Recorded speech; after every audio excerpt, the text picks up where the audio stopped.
Shalom and welcome to this edition of Revealing the Truth, where we cover the headlines, the heart lines, and biblical truth. I'm your host, the Reverend Rabbi Eric Walker, and today we're visiting with Karla Akins, author of A Pair of Miracles, a story of autism, faith, and determined parenting. Karla, welcome to the program. Thank you for having me. I'm really glad to be here. Karla is co-minister at Christian Fellowship Church in North Manchester, Indiana, with her husband, Eddie. She has over 30 years of ministry and nearly 4 decades of teaching experience in homeschooling, private school, and public education. Her previous works include The Pastor's Wife Wears Biker Boots. You can visit her at karlaakins.com. That's Karla with a K. So Karla, you're the mother of 5, including twin sons with autism. A bachelor's degree in special education, a doctorate in Christian education, 4 decades of teaching experience. Is this a reflection of your upbringing, or was your upbringing dramatically different than this? Well, I didn't have any experience with disabilities really, other than, casual interactions with people once in a while that had disabilities. So, no, not really. I was raised in a Christian home, and I'm grateful for that. And I had a good foundation. But as far as working with people with disabilities, no. So the special education degree, what was that birthed out of? Well, that came out of working with my boys with autism. And in fact, that's something fairly new. Oh. And the reason it's a little bare behind me, and I just noticed what was behind me, I didn't realize that was there. I'm just starting a new job as a special education teacher this year. So I'm in my new office today. Wow, wonderful. So you gained the skills through life experience and then went and got degreed in it. Correct. So the first 20 years with the boys kind of it prepared you for this new life. Absolutely. I actually homeschooled my other children, and for different reasons, but all my boys, my 2 biological sons, have dyslexia, so that also prepared me. My husband has dyslexia. My husband and all my kids, I don't know how I got so blessed, but they all have attention deficit disorder. So, yes, I got prepared. Life prepared me very, very well. And I've taught in private schools, and then I actually had my own cottage school where I taught children with special needs at our church. Now, Eddie was a pastor when you married him, or? Yes. Okay, so you became a pastor's wife right away. Right. Was that? He was a youth pastor, so we were eased into head pastorship, gradually. And then after we got married is when I went and got my degrees in seminary. And unfortunately, degrees in seminary don't give you credentials as a public school teacher. So I had to go back to school to get my credentials for teaching in a public school setting. So did you have to go through like a Bachelor of Science in Education with a special ed major or a special ed minor? Yes.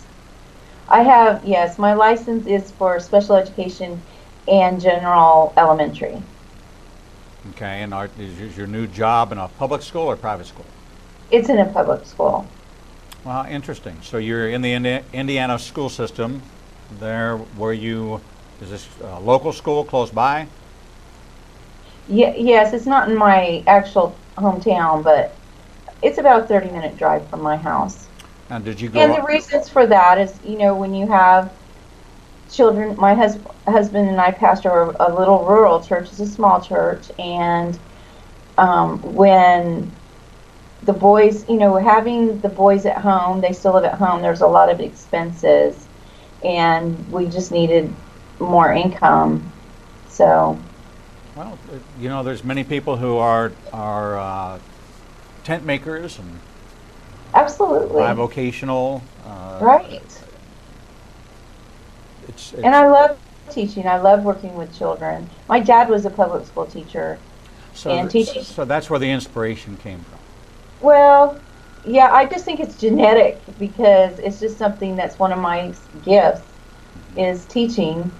And even when I write, I like to teach while I'm writing. So it's in me. In fact, my ancestors built the first public school in Halifax, Pennsylvania. So our teaching genes go way back. Well, interesting. So, the father's influence is downplayed tremendously to be the image you have of what a father is. And so when we say, of a father, our mind first goes to our biological, our natural construct. And is that a reflection? So you have to come to that decision on your own, but the influences you have early on. I think there was a study that said that most children's belief systems are in place by the time they're age 12. And that's the foundation of their belief.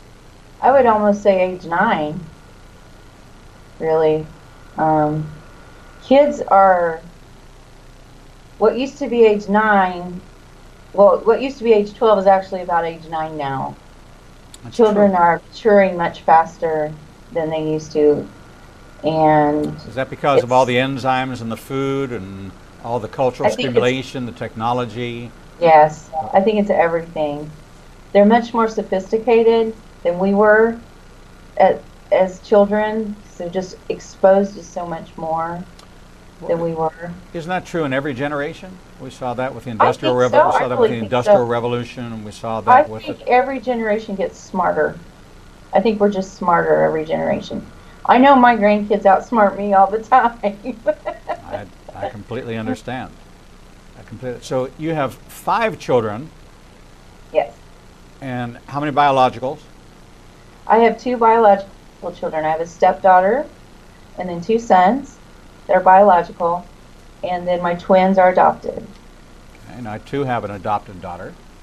Oh, nice. Yes, I got her as a newborn, a very unusual situation. But We did too. We got the boys as newborns. right, but your Straight story, from the hospital. your story continues past there because you got the boys, and it kind of uncovered several things that you touch on in the book that we're going to get to in the second segment.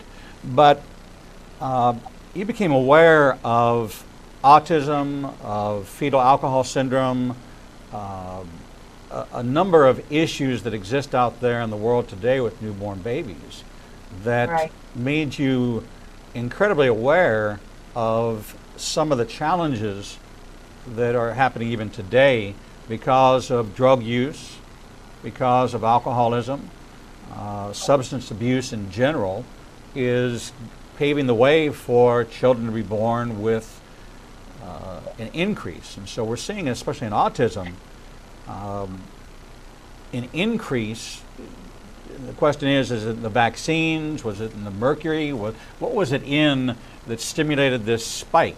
Because we have gone from, I was born in 1952, and I don't know that there was a thing called autism in 1952. I'm so glad you said that because exactly. Think about when you grew up. Did you know anybody with autism? No. Did you? And some doctors say, well, it's just because we're diagnosing it more. But if you think about the behaviors that you're seeing with so many children, and teachers will tell you, we just see more of this autistic behavior than we've ever seen before. And even behavior-wise, and the ADD and the ADHD that people say are fad diagnoses. As a teacher, I've seen it, and trust me, these are not fad diagnoses. These children absolutely have behavior issues. Is it the vaccines? Is it the food? Is it technology? I think it's many things combined, and there is an epidemic, and it's criminal how the CDC is not policed better as far as the use of vaccines. Vaccines are the only medication that would give our children, that people just blindly give their children, but these vaccines have not been tested the same way that other medicines tested. Other medicine is tested against a population that doesn't receive the medication to see if there's a difference in symptoms and side effects. There's never been a study by the CDC to compare vaccinated people with unvaccinated people. And yet we're just giving these vaccines to people without any of these proven studies being done. Are we the most highly diagnosed autism country in the world, percentage of population? I don't know the answer to that question. That's a really good question. But I don't think so. I think this is, as far as a industrialized nation, I really don't know the answer to that. That would be a good thing to find out. There's autism around the world may not be what autism is here. Yeah, I don't know. The CDC said about 1% of the world population has autism spectrum disorder, but in the United States it's 1 in every 68 births. So yeah, it's actually higher than that, and it's 1 in 42 boys right now. And if the growth is exponential. So by the time that's twice. Yeah, that's 2.4 times the worldwide average. By the year 2030, it's going to be 1 in 2 if we don't do something to find out why this is happening. So was this one of your goals in writing the book, is to bring some attention to autism? Not really. Well, no, actually my goal in writing the book was to reach out to parents who need encouragement. I wanted them to know that God is up to something good, that God loves them outrageously and loves their child outrageously. He's an outrageously loving God, and that He's not punishing people with autism. He's not smiting people with autism. That we wrestle not with flesh and blood. And I wanted people to recognize that their children, even though their bodies have issues, their spirits don't. Their spirits are every bit as healthy as yours and mine. And to encourage that relationship, that spiritual side of their child, and also to encourage churches to reach out more effectively to people who live with autism and disabilities in general, because there is a whole population of people who aren't able to go to church because of their children. And you and I both know that when we don't fellowship together, it's just easy to slip away and not have that network of support that it, a church could give a family with disabilities such a great network of support. These families need help. They need someone to just give them an hour a week to do their laundry or go to the grocery store. Unless you live with it, you just can't know the overwhelming stress. Parents of children with autism, caregivers of people with autism, have the same stress levels as a combat soldier. Just imagine. The heightened stress wreaks havoc on their health, on their marriage relationships, and on the siblings of children with autism. Those families need a break. And they're not given any resources by anyone, really. I mean, the government doesn't supply enough resources. Well, of course, I'm not saying that that's necessarily the government's job. I believe it's the church's job as a Christian. When I say church, I mean the local congregation. Yeah. I completely agree with you. If the local congregation did what they were supposed to do, we would never have needed a United Way or any of the charities that have filled the void of what this inwardly focused effort has been over the last 100 years. It's changed dramatically. And to me, they're an unreached people group. People with disabilities in our own country, in our own towns, in our own neighborhoods. They're an unreached people group. And that's the awareness. I wanted people to understand the need that families have, but I also wanted to celebrate the miracles that Isaac and Isaiah are. And I wanted to share what worked for us. But what worked for us doesn't mean it's going to work for someone else, but it might spark an idea for a family that maybe they could use an idea or two from the book to help them along. I have a lot of resources in the back of the book of things that parents can use, and there's several appendices in the back for reference. So it's kind of a handbook, but it also celebrates the lives of the twins, but it also points people to their very present help, and it celebrates God's grace and mercy. You know, your original message in this particular part of this segment was to let parents know that God loves them outrageously, that they're not being punished. And that's in, John 9:2, John 9:3. Jesus answers this very issue when his disciples ask him, Rabbi, who sinned, this man or his parents, that he was born blind?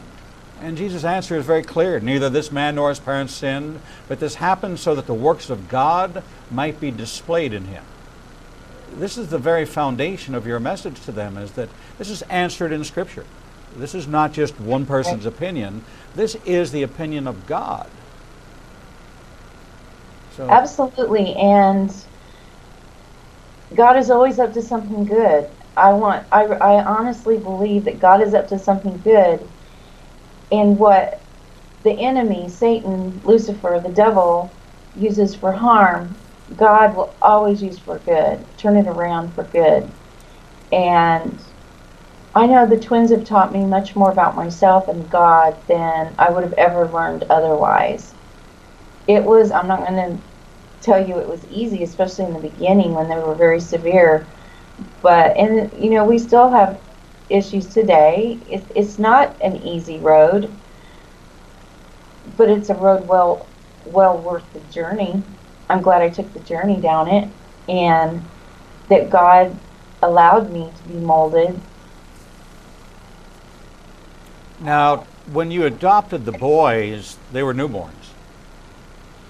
Well, yes, we got them as newborns because we were foster parents. So we got them right out of the neonatal intensive care unit. They were premature. So a lot of the things that we saw in the beginning we thought were related to their premature birth. They screamed nonstop for several years. Just constant screaming. We knew there was something wrong with their nervous system, but we didn't know exactly what it was, and the doctors too, they related it to them being premature. Well, as time went on, I knew there was something else going on, and I tried to tell the doctors this. When they were about 2, I was told by a doctor I wasn't spending enough one-on-one time with them. But that's the same doctor that after they got diagnosed with autism told me that I needed to consider giving one of them up because it was too much for one person to handle. And of course I didn't do that because they were very bonded to one another, they were very bonded to us, and how does a parent give one up? They're not puppies. They're not something I can take back to Walmart and get a refund. Right. I was told, and the church was very ignorant in those days, the church that we were in. And I start the book with a story about that. People asked me, well, when you found out they were damaged, why didn't you give them up? Why didn't you give them back? And how did you respond to that? I just looked at her. And when people ask me stuff like, I'm not real good on my feet that way, because as a pastor's wife, I've learned to bridle my tongue and to bite it. But I don't really remember my response, but I remember afterwards thinking, how would you ever give them back? That never even occurred to me, And then another pastor asked me, well, do you think you missed the will of God in adopting them? Because he saw how difficult it was. So instead of coming along beside us to help us, people just really didn't want to be bothered. They just really didn't want to be bothered. Now, you're talking about people in the church. You're talking about Christians. Absolutely. That should be administering compassion and support, but the mind of Messiah doesn't say, why didn't you give them back when you found out they were damaged? That's like saying, Jesus, why didn't you give me back when you found out I was damaged? Exactly. Did you not come for me because I was damaged? Exactly. And are you going to break your covenant with me now because I'm still damaged? I'm not perfect. Absolutely not. My sin nature hasn't gone away just because I'm filled with the Holy Spirit. It's a battle. It's a war that's going to go on until I go back to being a spirit. Yeah, I just think people speak, some people just don't have a filter and they speak out of ignorance. And to me, I think that's the difference between someone who walks in the Spirit and someone who walks, is just totally unaware of spiritual things in a deep way, or doesn't read the, I don't know.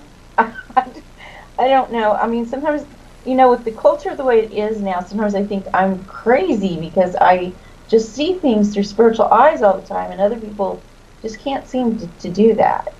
They don't. So at what point did you move from foster to adoption? About 15 months old is when we got to keep them. They were ours. And that's about the time they started trying to walk. They walked late. They didn't speak until they were 7. And they were not potty trained until they were about 7 years old. We were fortunate. I have friends who have children with autism who are in their 20s and still wearing diapers. So I feel very, very blessed that our boys have made the progress that they've made. I remember I have a Bachelor of Science in Education with a special education. You do? Yeah, I do. Oh, cool. From Penn State. And awesome. I remember I was there from 69 to graduated in 72. Remember that in my courses, we only talked about, and at that time it was called mental retardation, and the levels, educable, trainable, teachable. There were classifications, but I'm wondering if we didn't put autistic in with Down syndrome. We just combined it all into one category. I think they did used to do that, but you still didn't see the violent behavior that you see now with autism as much as you did then. Think about the kids you worked with. They just were kind of sweet, and right. You know what I mean. I mean, and that's kind of what 45 years ago. 40. Yeah. 40. I know the men that lived across the street from my grandma and grandpa were a set of brothers that were we called low functioning back then, and couldn't speak. They speak kind of like my boys do. My boys have apraxia of speech, so they don't speak, and they speak in stilted sentences, and their articulation is difficult for them. Some people have a hard time understanding them. If they speak really fast, I even have a hard time understanding them. And I remember that was my only interaction really with someone with a cognitive disability, and that's kind of what I thought. Well, if the boy, because we knew they were at risk because of their family background and how they came into the world, we knew they were at risk. But I had no idea. I never heard of autism like that. The only thing I knew about autism was Rain Man. Right. And yeah, so now when we come back, we're going to talk about the story of autism, faith, and determined parenting, the story of you and your boys, which is a journey through this process with you,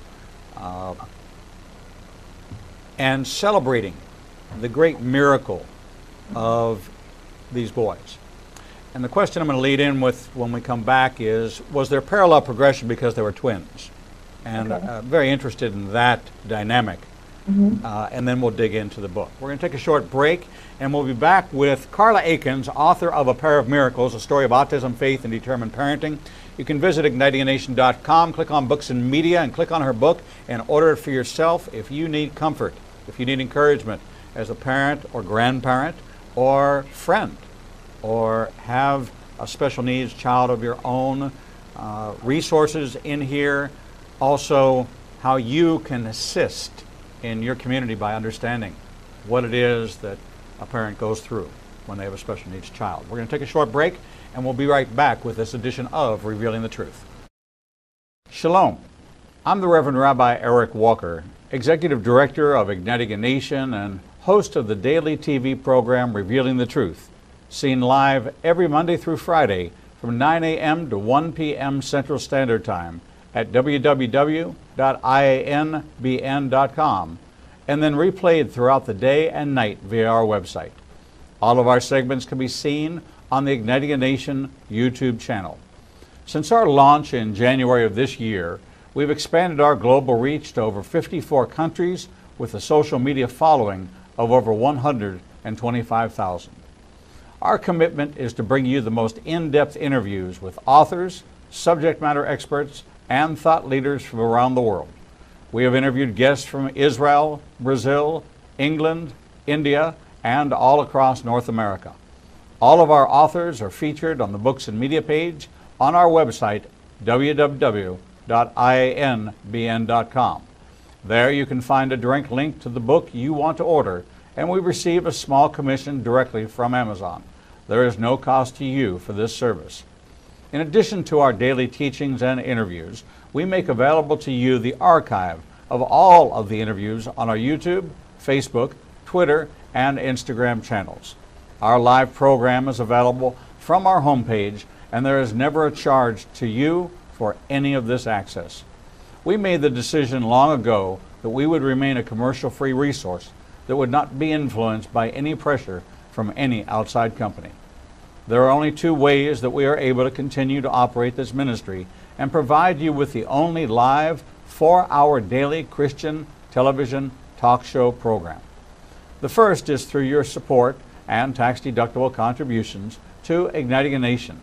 These can be made directly through the donate button on the website or sent through the mail to Igniting a Nation, 2700 Corporate Drive, Suite 120, Birmingham, Alabama, 35242.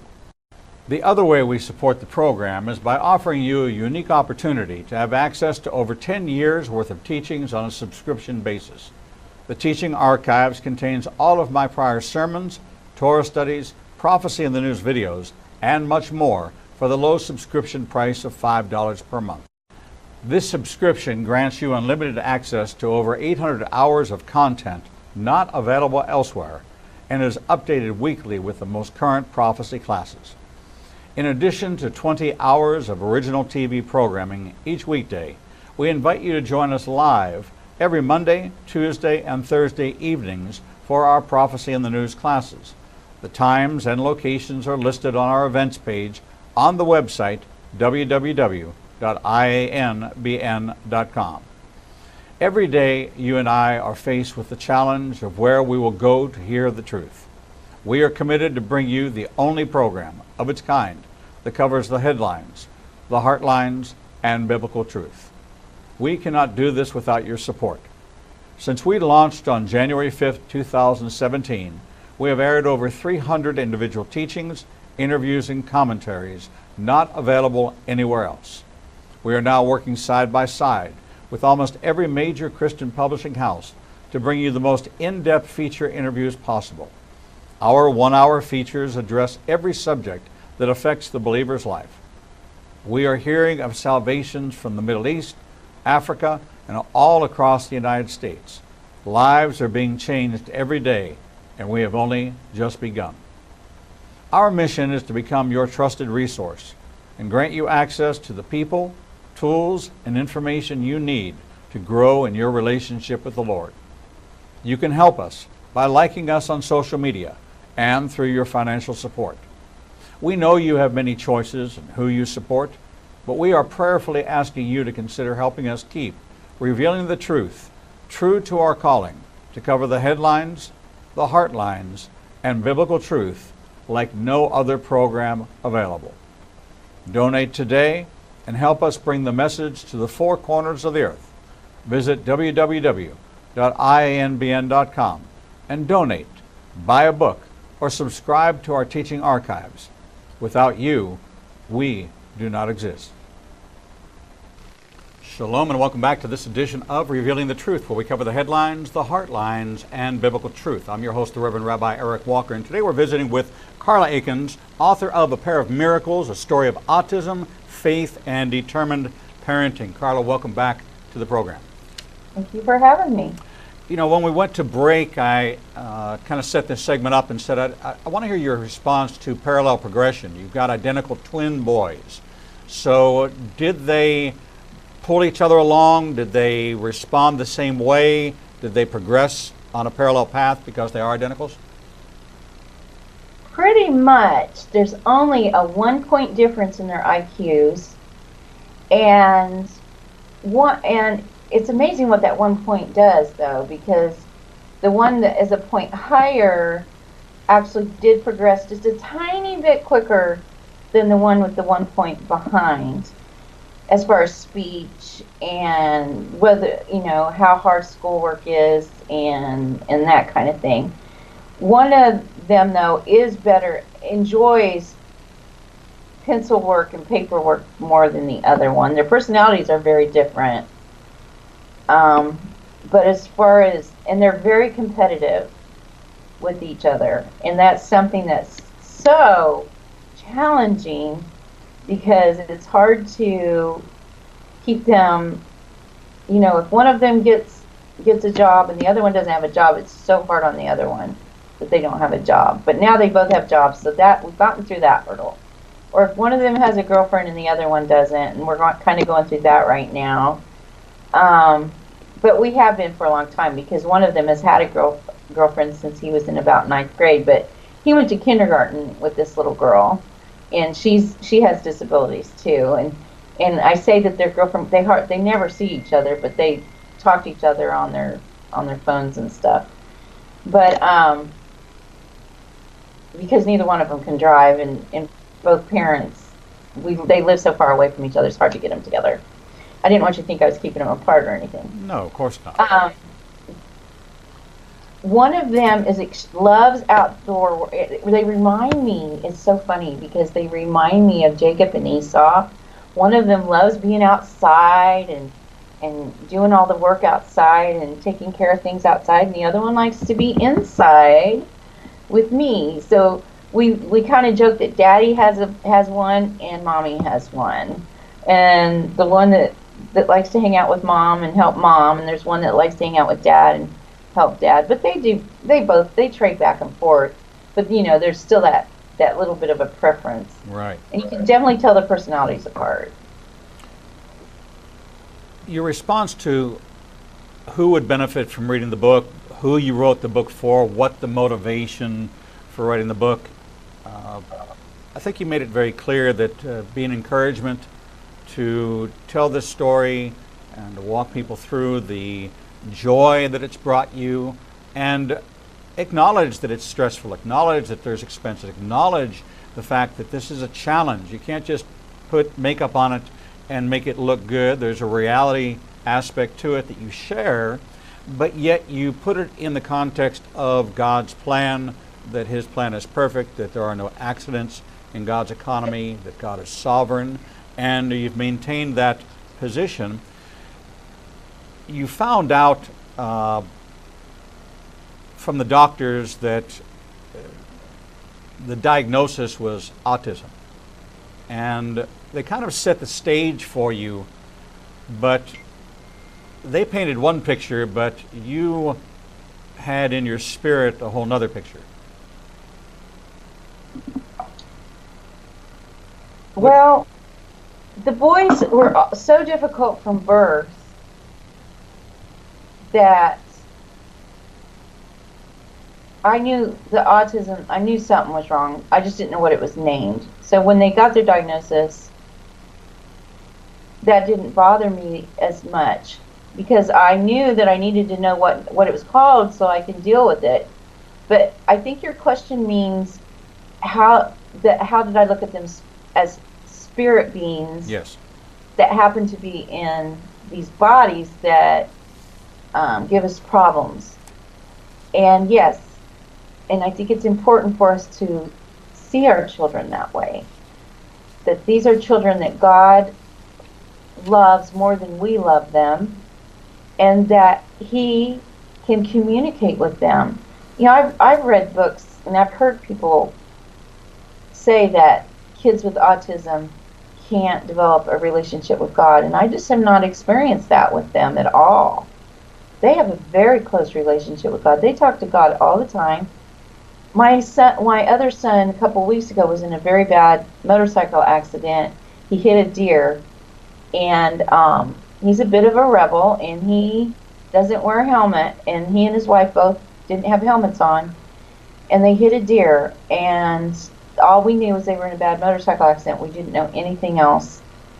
First thing we did was join hands and pray. The boys, you know, and they're right there and they're praying, and we started praising God that God was going to heal Jesse and Carly, and that God was going to, you know, if anything was broken, he was going to heal them, and that he was going to protect their brains and protect their heads. And we didn't know at the time we were praying that they were still laying on the side of the road. We thought that they were already on their way to the hospital. Now, I don't know whether or not God healed them while they were laying on the side of the road, or angels broke their fall. But when we got to the hospital, I was expecting really, really bad news. Because usually when a motorcycle hits a deer, people don't walk away from it. Right. They were very, very badly burned and bruised and bloody. But they had no broken bones, and they had no skull fractures and no brain damage at all. That's a miracle. That is a miracle. And, you know, the boys were a part of that, because they were part of us gathering together and praying. There's been other times when Isaiah, we were on a road trip from Indiana to Washington. We were on a road trip because my husband and I are absolutely certifiable. But we took a road trip with autistic twins and his mother, who has dementia. And let me tell you, was that a journey. But anyway, our tire blew out on that highway. I don't know if you've ever gone west that way, but there's this highway that runs through, I think it's through Montana or South Dakota, but it's like Highway 94. There's nothing there. There's nothing. And we blew a tire. And we didn't know, you know, what was going to happen or anything in Isaiah. But when it blew, the car didn't move. You know, usually when you blow a tire, you swerve or something. Right. The car didn't even move, and Isaiah goes, "Mom, I see Angel hold the car." I'm not going to tell him he didn't see an angel. Right. He could have seen an angel. And I almost wonder if they're not more spiritually aware than we are. Isaac was riding his moped home one day, and he got home and he said, "Mom, God tell me, go help Judy at storage shed because box is too heavy for her." So I turn around, I go to storage shed, and I help Miss Judy. I do good, Mom? You know, and I said, "Well, absolutely, if God told you." You know, they tell me things like that. That's just two examples. They tell me things like that all the time.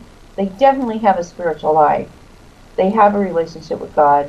They're believers. They've been baptized as believers, and they just, I'm in awe of them all the time.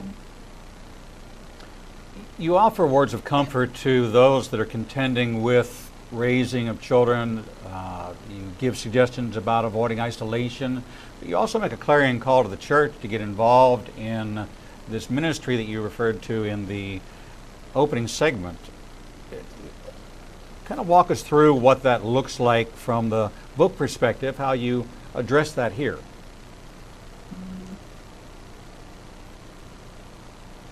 What I did after what happened that spurred me to this, and why it's such a passion for me, is I start the book out with a story about how the twins were not included in the Christmas program.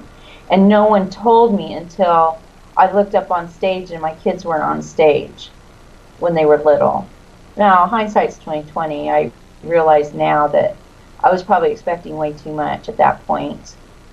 without really getting specific with people. But I just wish someone would have talked to me, took me aside and said, asked me, how can we make this work? And no one did. And it just made me feel awful. And I went home, I took the twins home, and I didn't go back to church for 2 months. I was just so angry. And so I remember the very moment, I remember where I was and everything. I was laying with my back on my bed, across my bed sideways. I was looking up at the ceiling. I said, God, why don't they do something? Why don't they do anything to help us? I just heard him say, not audibly or anything, but I just heard I can't explain it, but it was like the words were, well, why don't you do something? And I was like, what enough to do? Why do I have to be the one to do it? So what I did was I started an organization called PALS in my church. I started a ministry called PALS. And the PALS is an acronym for People Assisting Little Souls. And I trained people to go, adults or teenagers, to be able to shadow children with disabilities in their Sunday school class and in their children's church classes, so that the parents could get a break and go to church with their age mates, and so that kids with disabilities weren't segregated, but included with their age mates in the classes, the Christian ed classes that the church offered. We also started, a respite night so that parents could get a break. And it wasn't too, we were only there about a year when that was implemented, but then when we moved and took another pastorate here in Indiana, we've been in Indiana now for 18 years, we implemented it at our church for the boys, because I play the piano and my husband plays the guitar and he leads the worship, and we couldn't sit with the boys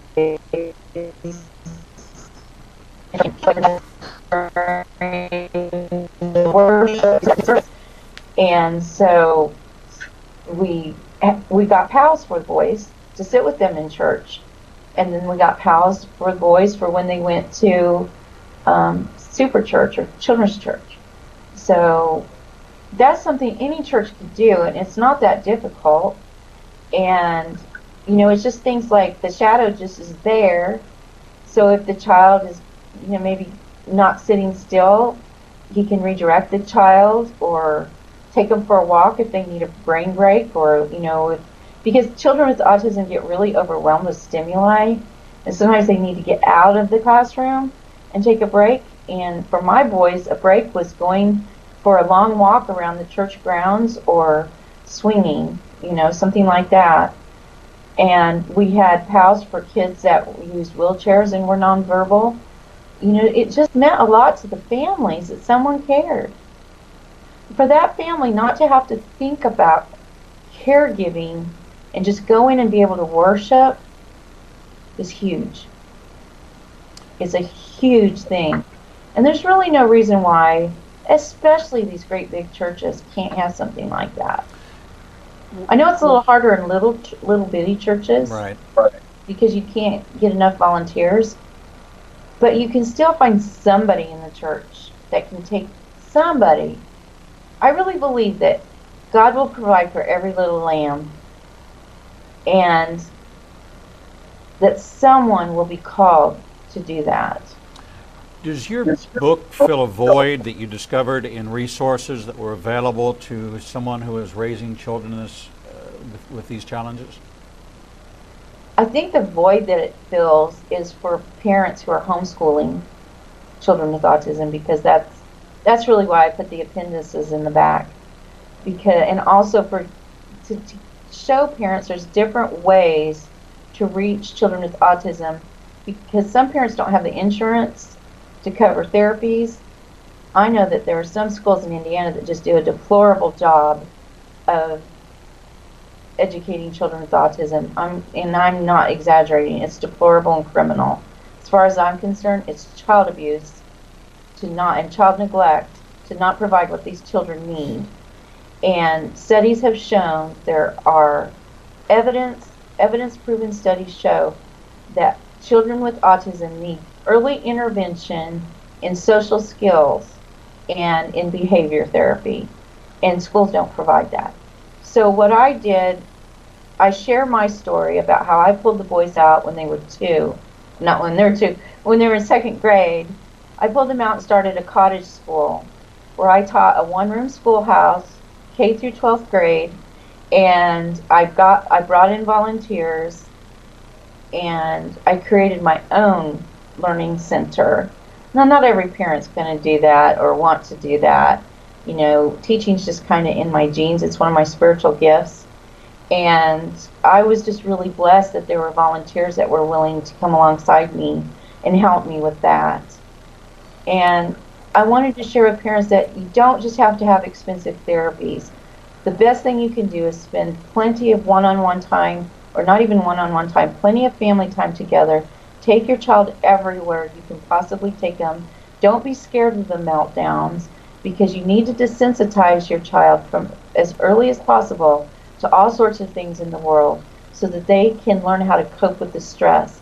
So the primary emotion in autism is fear, and fear is coupled with anxiety, and that's why these kids have behaviors, especially if they're nonverbal, because they cannot communicate to get their needs met, and the frustration level for them is so high. But the only way these kids can overcome some of that is to be desensitized to certain things.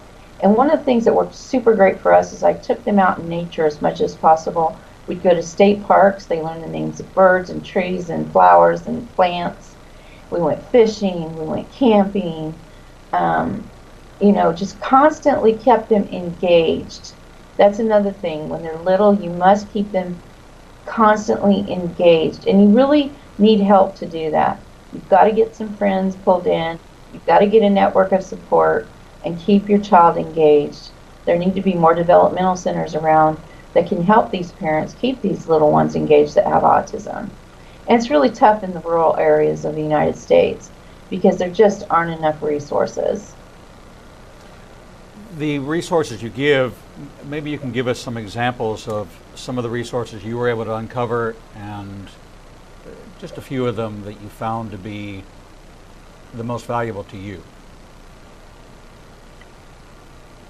Well, do you mean school-wise, or do you mean just like how I work? Well, in your appendix, you have a lot of occupational therapy and teaching strategies, a lot of resources that you direct people to. Oh yes, I do. I have a lot of things, a lot of websites and things that people can go to. If you're really new to autism, one website that's super easy to navigate and has a lot of great information sheets is autismspeaks.org. Also the Autism Society, and check out your local Easter Seals organizations. Find out from the schools and your social service agencies what your child qualifies for. They might qualify for more services than you realize, because they keep the services pretty hidden. They're not out there advertising what's out there. You are going to have to dig yourself as a parent and find out what's available for your child. And write to your congressman, write to your senators, your local congressmen and senators, and ask them, you know, I don't know where's my help? Because that also will kind of make them aware when there's not enough help, and can help for future advocating for your child. Is there a national autism advocacy? Autism Speaks is one. There's not like a government one, but there's a lot of private ones. And the thing to remember also is that, unfortunately, it's just like with churches, that's why we have so many denominations. Every organization for autism has a little different belief system. You know, some autism organizations believe that you can cure your child by diet or detoxing or those kinds of things. But some of those things are a little dangerous, and you really need to know what you're getting into. I do talk about that a little bit in my book, about things that are dangerous, and interventions that are proven. Don't just invest in an intervention because it promises something great. Check and make sure that it has evidence showing, scientific evidence that proves that it's an intervention that works before you work on it. Now, one of the interventions that's proven to work is applied behavior analysis, and it's called ABA for short. And the sooner your child is able to get into that, if you have a child with severe autism, that's a really good program to look into. But it's not a one-size-fits-all. Not all children respond to it. And I know people who have very severe children with autism who did all of the ABA, and their child is still severely autistic as an adult. So what I get frustrated with are all the snake oil sellers out there that promise these miracle cures, and parents just pour money into these so-called cures that are really, you just end up with the same thing at the end of the day. Also, rural families, they have to drive a long, long way for therapies. And so I wanted to show in my book how you can work with your child yourself and learn how to work with your child yourself, things that you can do, like creating a communication board, teaching them sign language with signing exact English, which is just teach them the verbs and the nouns. You know, the sign for more, we did that, was the very first sign that they learned in cookie. It was cook, cook. You know, those were their two first signs. I'm trying to think what else was their first sign. But I also had a placemat. The best time to teach them sign language is during mealtime. And I had a placemat that had pictures of things that they could point to so that they could learn how to communicate with pictures. So if they wanted a drink, they pointed to the cup. If they wanted more grapes, you know, I would have different pictures of different things that they were actually, that they were going to eat. And if they wanted more grapes, they pointed to the picture of the grapes. If they wanted a napkin, they pointed to the picture of a napkin, that kind of thing.